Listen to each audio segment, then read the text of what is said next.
Welcome back to Culinary Nutrition. Today's episode is going to involve blanching and shocking. Now what is that, you may ask? Well, blanching and shocking par cooks your vegetables to the point where they're just done, but not quite al dente. Al dente means to the tooth. And this works with harder vegetables, and it also works with tomatoes and stone fruits, as I'll show you.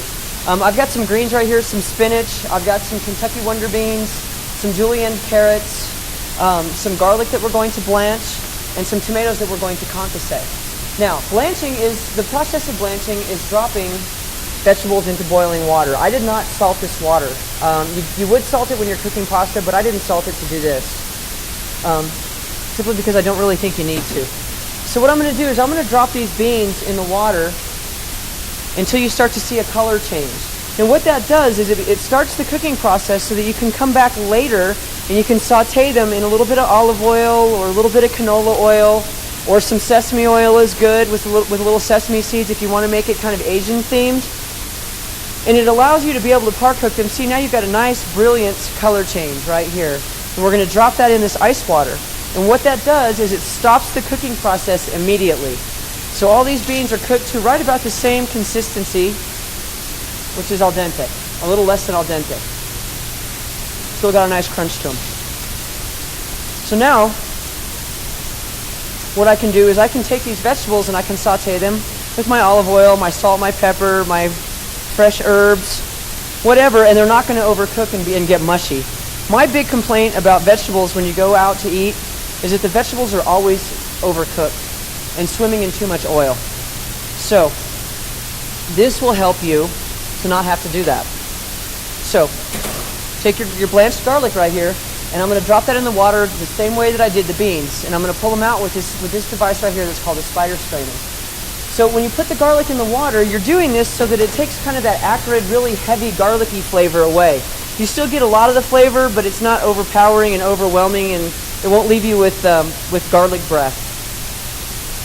So again, we're just going to immerse this in the cold water, in the ice water, to stop the cooking process.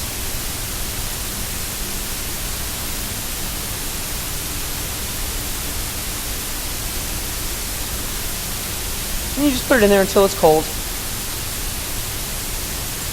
Okay, now for spinach, what you can do is you can take this and drop it in your water. You can use the same hot water and the same cold water. It doesn't matter. Because these are all vegetables, you wouldn't want to necessarily use water that you poached chicken in unless the chicken got cooked all the way through. But if all your foods are ready to eat, such as vegetables, you can blanch them in the same water, blanch and shock them in the same water without a problem. Okay, now when you're doing your spinach or any other leafy green, kale, chard, what have you, broccoli rapini, you just want to put it in until it wilts, and then ice it. And this is a great way of pre-preparing your greens, so that once again they don't get dried out and overcooked. You still maintain good color, and you still maintain all the nutritional content of the spinach. And this prepares it to be sautéed or to be used in a stuffing.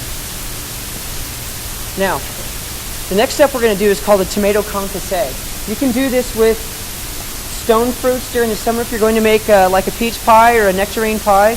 This works ideally for getting the peel off. So all you end up with is the meat of the tomato. So on the bottom, you take a sharp knife and you put an X on the bottom of the tomato. You just mark the skin. On the top, there's a little implement you can buy called a tomato shark to take the core out. I just use my knife. So we're going to drop the tomato in the boiling water until the skin just splits.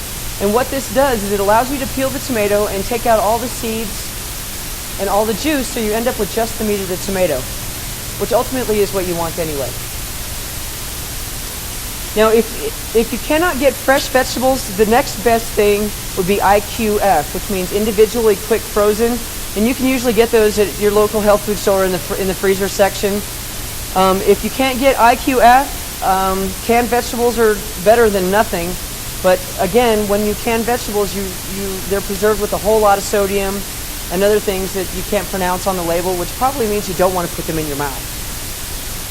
The closer to the ground you can eat, the better. The higher the nutritional content, and the lower the additives. Generally speaking, the less processing the food has, the higher the nutritional value. So I've dropped this tomato in the cold water until it cools down. So now what I'm going to do is I'm going to take it and I'm going to peel it. See how easy that peel comes off? And we're going to use all of these blanched vegetables in our next episode, which is steaming. We're going to steam tilapia and papayote.